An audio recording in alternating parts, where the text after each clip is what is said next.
گرانے والے کو اٹھانا سیکھو، ذلیل کرنے والے کو عزت دینا سیکھو، برا چاہنے والے کا اچھا چاہنا سیکھو، دھکے دینے والے کو سہارا دینا سیکھو۔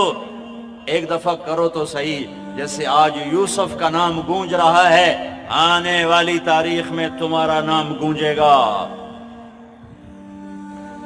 تھوڑا سا وہ قصہ سنا، کب نکالا یوسف علیہ السلام کو دھوکہ دے کر، فراڈ کر کے، چھوٹے سے بچے 8-9 سال 10 سال عمر،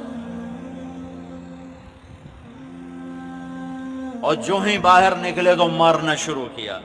ہائے ہائے ہائے ہائے ہائے، جب کبھی خیال آتا ہے دل پھٹتا ہے کہ ہائے، معصوم پھول جیسا، کائنات کے حسین ترین، ایسا حسین کوئی نہیں پیدا ہوا۔ ایک اور اضافہ بھی سنا دو، مردوں میں یوسف جیسا اللہ نے کوئی نہیں پیدا کیا، اور عورتوں میں حوا جیسا اللہ نے کوئی نہیں پیدا کیا۔ حوا سب سے حسین تھی۔ ماں جی ابا جی پتہ ہے 130 فٹ کا تھا، 130 فٹ، 130 فٹ۔ اماں جی بھی 130، ابا جی بھی ایسا سی گھس گھس گھس گھس کے 5 فٹ دے ہو، اور ابھی قیامت کے قریب اور تھوڑے ہوں۔ پھر جب جنت میں جاؤ گے تو اللہ پھر دوبارہ 130 فٹ کا قد عطا فرمائے گا۔ مرد بھی عورت بھی 130 فٹ کی جوانی دے گا۔ کیا مارا ہے بھائی کو، اور جب کنویں میں پھینکنے لگے تو یوں ہاتھ پڑ گئے منڈیر پر یوسف علیہ السلام کے، تو انہیں ایسے وہ تلوار کا قبضہ یہاں مارا، زور سے مارا، اور تڑپ کے ہاتھ چھوڑے اور گرے۔ جبریل نے سنبھل نیچے اتر کے سنبھالا، اٹھایا، پھر باہر نکلے، پھر فروخت ہوئے۔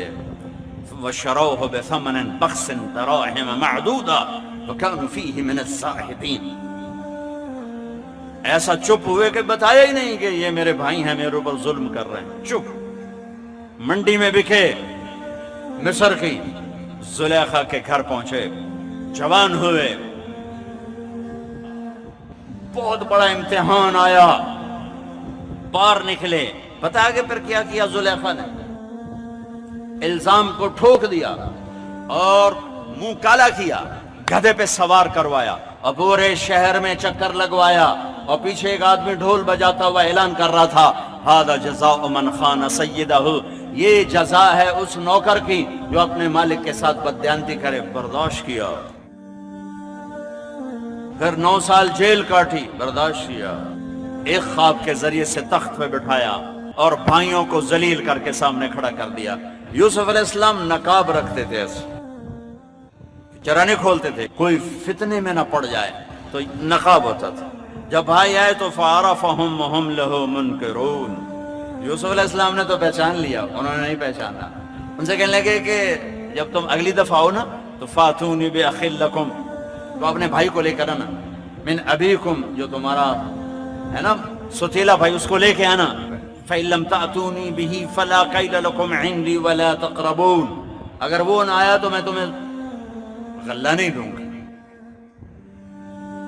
بیچ ایک بات اور بتاؤں، صبر یوسف، 9 سال کی قید کوئی آسان نہیں۔ بادشاہ کو خواب آتا ہے، خواب کی تعبیر ان کے ایک ساتھی کو یاد آتی ہے کہ یوسف نے خواب کی تعبیر، تو یوسف کہتے دفع ہو جا، مجھے قید کرتے ہو، میں تمہیں تعبیریں بتاؤں، جو نہیں بتاتا۔ یہ تھا یوسف علیہ السلام کا معاملہ، جو ایک بشری تقاضا ہے، میں نہیں بتاتا۔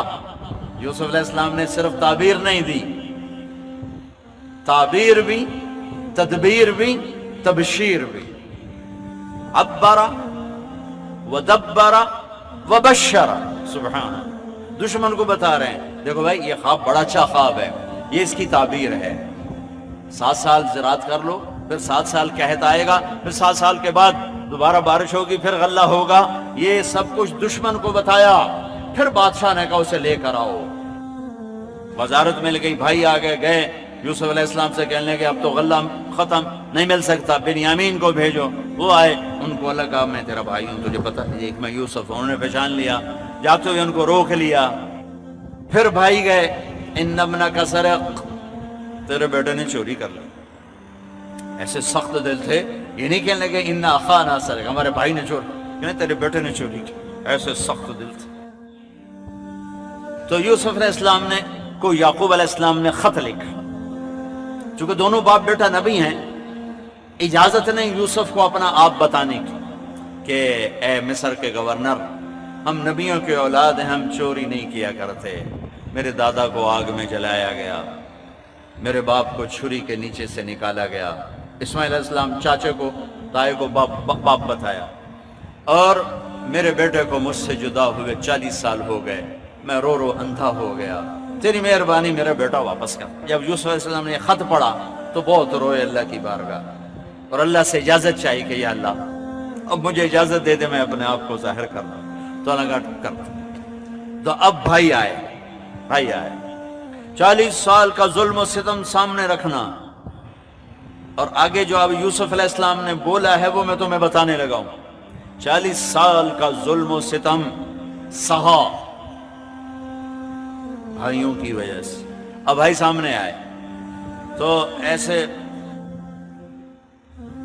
یوں نقاب اٹھایا اور ایک جملہ بولا، میں قربان جاؤں، هل علمتم ما فعلتم بیوسف واخیہ اذ انتم جاہلون۔ پہلے میں وہ سناؤں جو یہاں کہنا چاہیے تھا یوسف علیہ السلام کو، جو کہنا چاہیے تھا یہاں۔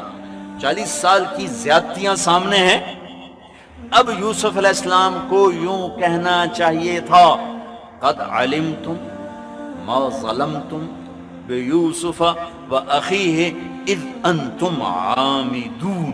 یہ جملہ بنتا ہے کہ آ گئے ہو نا میرے پاس ذلیل ہو کر، تمہیں پتا ہے نا تم نے میرے اوپر میرے بھائی پہ کیا کیا ظلم اٹھائے، یہ جملہ بنتا ہے یہاں۔ لیکن قربان جاؤں حسن یوسف، خلق یوسف، کہتے ہیں هل علمتم، آپ کو تو میرے خیال میں یاد نہیں ہوگا، اس لیے کہ بات ہی بڑی معمولی تھی، اور معمولی بات تو یاد ہی نہیں رہتی۔ واہ یوسف میں تیرے قربان۔ حل وہاں بولا جاتا ہے جہاں بولنے والے کو یہ یقین ہو کہ سننے والے کو پتہ نہیں۔ میں کہوں بھائی نہیں بٹ صاحب آپ کو پتہ چلا، یہ آپ کو پتہ چلا میں کہاں بولتا ہوں جہاں مجھے یہ یقین ہوتا ہے کہ رانجھا صاحب کو پتہ نہیں میں کیا کہنے لگا ہوں۔ آپ کو پتہ چلا حضرت جی، مولانا صاحب آپ کو پتہ چلا، یہ ہمارا اردو محاورہ ہے، عربی میں حل ہے، حل۔ سبحان یہاں حل نہیں آنا چاہیے، قد آنا چاہیے تھا۔ کہنے لگے حل علمتم، تو آپ کو پتہ چلا، آپ کو پتہ چلا، کن کو کہہ رہے ہیں؟ جنہیں تلوار کے قبضے انگلیوں پر مارے تھے، آپ کو پتہ چلا۔ لیکن آپ کو تو غالباً یاد نہیں ہوگا، اس لیے کہ معاملہ ہی بڑا چھوٹا سا تھا، ایویں معمولی سا واقعہ تھا۔ ما فعلتم، فعل عربی زبان کا کمزور ترین لفظ ہے، اگر اس سے کوئی کمزور لفظ ہوتا تو یوسف وہ استعمال کرتے، اس لیے میں کہہ رہا ہوں یہ الفاظ کا ترجمہ نہیں کر رہا ہوں، جو صورتحال ہے اور جو یہ پورا جملہ ایک تصویر پیش کر رہا ہے میں اس کا ترجمہ کر رہا ہوں۔ میرے بھائیو آپ کو تو یاد نہیں ہوگا، اس لیے کہ بات ہی بڑی چھوٹی سی تھی، فعلتم۔ وہ جو تھوڑا بہت یوسف اور اس کے بھائی سے نادانی میں اذن تم جاہلون، جان بوجھ کے نہیں کیا تھا آپ نے، وہ ایویں ہی ہو گیا تھا، اور ایویں ٹکر لگی، میرا بریک تو بڑی ماری پر ٹکر لگ گئی، کہا وہ تمہارا ارادہ نہیں تھا، وہ ایویں ہی تم سے ہو گیا۔ تو کچھ یاد ہے؟ میرے خیال میں آپ کو تو یاد نہیں ہوگا، کوئی یاد ہے، کوئی پتہ ہے؟ ہائے ہائے ہائے ہائے، ابھی میں اس آیت کا حق ادا نہیں کر سکا، جو نے اس معاملے کو ہلکا کیا ہے نا، سبحان اللہ۔ 1 تولہ دودھ میں 1 من پانی ڈال دیا، 1 تولے دودھ میں، کچی لسی بناتے ہیں نا، 1 تولہ دودھ میں 1 من پانی ڈال دیا ہے، پھر بھی میں کہتا ہوں میں اس آیت کا پورا مفہوم نہیں سنا سکا۔ میں قربان جاؤں اپنے اللہ کی تعبیر پر، یوسف کے کردار پر، اس کی حسن کلام پر۔ کوئی ایسے کہتا ہے کسی کو خالی یوں دیکھ لو تو موت تک نہیں، تو میں نے اینج ویکھے آئی، وہ مرتے دم تک نہیں بھلاتا۔ یہاں سرے بازار بک رہے، کنویں میں گر رہے، زنا کی تہمتیں لگ رہی، جیل کی بھٹی میں سلگ رہے، اور کہتے ہیں هل علمتم، آپ کو تو شاید پتہ نہیں ہوگا، وہ کچھ تھوڑا بہت ایویں ہی غلطی سے ہو گیا تھا. آگے جو اللہ نے یوسف کے بھائیوں کا سنایا ہے نا وہ کمال کر دیا. اِنَّكَ لَأَنْتَ يُوسُف، اِنَّكَ لَأَنْتَ يُوسُف، یہ تھوڑے کا اِنَّكَ لَأَنْتَ يُوسُف. پہلے تو بے دھیانی میں کھڑے، جب یہ جملہ آیا نا سر پر تو ایک دم خواب یاد آیا کہ یوسف نے خواب دیکھا تھا. تو ان کی ایسے آنکھیں پہلے یوں کھڑے، پھر یوں دیکھا، پھر اس کے بعد خوف، گھبراہٹ، حیرت، پریشانی، سزا کا ڈر، معافی کی امید، اپنے اوپر پشیمانی، یوسف کی عزت کا احساس. یہ کتنے مختلف جذبات ہیں. امید بھی ہے، خوف بھی ہے، ڈر بھی ہے، اور درگزر بھی ہے، اور حیرت بھی ہے، پشیمانی بھی ہے، گھبراہٹ بھی ہے، اور اطمینان بھی ہے. یہ سارے مختلف جذبے جو میرے رب نے کہا اِنَّكَ لَأَنْتَ يُوسُف. اب انہوں نے پتہ نہیں کیسے کہا ہوگا، لیکن میں لفظ سے مطلب نکال رہا ہوں. مجھے لگ رہا ہے یوسف کے بھائی میرے سامنے کہہ رہے ہیں. قرآن اللہ کی قسم جب کوئی واقعہ لاتا ہے تو یوں لگتا ہے جیسے آنکھوں کے سامنے ہو رہا ہو، جیسے ٹی وی والے سکرین پہ دکھا دیتے ہیں لگتا ہے ہمارے سامنے ہو رہا ہے. ایسے قرآن یوں دماغ کی سکرین پر لے آتا ہے کہ وہ ہاں میں دیکھ رہا ہوں یوسف کے بھائی کیا کر رہے ہیں. تو اب دور والوں کو تو پتہ نہیں نظر آیا نا، تم قریب والے دیکھو نا کہ یوسف کے بھائیوں نے کیا کیا. آنکھیں پھٹی، منہ کھلا. اِنَّكَ لَأَنْتَ يُوسُف، اِنَّكَ لَأَنْتَ يُوسُف. پھر بھی میں نہیں ادا کر سکتا. تو آپ وہ آپ ہاں یوسف ہیں، ہاں ہمیں پتہ چلے آپ یوسف ہیں. ہاں انا یوسف وہذا اخی، میرے بھائیو میں یوسف ہوں، یہ میرا بھائی ہے. قد من اللہ علینا انہ من یتق ویصبر. یہ جملہ میں نے سنانے کے لیے سارا آپ کو یہ بیان سنایا ہے کہ میرے بھائیو جو صبر اور تقوی اختیار کرتا ہے اللہ اسے کبھی ضائع نہیں کرتا. تو وہ بول اٹھے تاللہ لقد آثرک اللہ علینا وان کنا لخاطئین. اللہ کی قسم یوسف، اللہ نے تمہیں بڑا بنا دیا، عزت دے دی، ہم قصوروار ہیں. اگلا جملہ اس سے بھی عجیب، لفظ عجیب بھی چھوٹا ہے. کہتے ہیں لا تثریب علیکم اليوم. تثریب کسے کہتے ہیں؟ میرے اوپر دعویٰ ہو گیا اور پیر صاحب کی پنچایت میں فیصلے کے لیے پہنچ گئے، مدعی میرے خلاف دعویٰ ثابت نہ کر سکے تو انہوں نے کہا کہ بھائی آپ پر کوئی الزام نہیں، آپ باعزت سرخرو ہیں، آپ پر کوئی الزام ثابت نہیں ہو سکا. لا تثریب. میرے بھائیو تم کیوں کہہ رہے ہو ہم قصوروار ہیں؟ تم پر تو کوئی دعوی ثابت کوئی نہیں ہے، تم پر تو کوئی دعوی ثابت کوئی نہیں، تو تم کیوں کہہ رہے ہو ہم قصوروار ہیں؟ تمہارے تو ذمے ہی کچھ نہیں. اس لیے کہا یغفر اللہ لنا، اللہ مجھے معاف کرے. اپنے آپ کو پہلے کہا وَلَكُمْ، ان کو بعد میں کہا یغفر اللہ لنا وَلَكُمْ وَهُوَ أَرْحَمُ الرَّاحِمِينَ.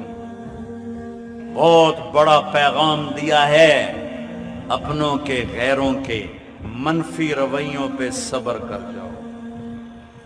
بھائی کے بیوی کے بیوی، خامند کے خامند بیوی کے، ماں باپ اولاد کے، اولاد ماں باپ کے، بھائی بھائی کے، پارٹنر کے، پڑوسی کے رویے برداشت کرو، صبر کرو، معاف کرو.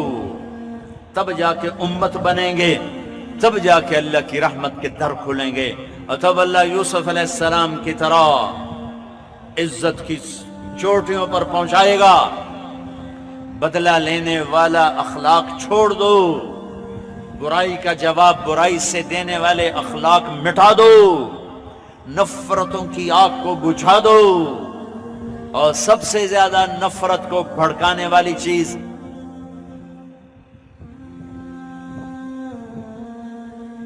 یہ زبان ہے، یہ زبان ہے، یہ زبان ہے، اور سب سے زیادہ محبتوں کو پروان چڑھانے والی چیز یہ زبان ہے، یہ زبان ہے، یہ زبان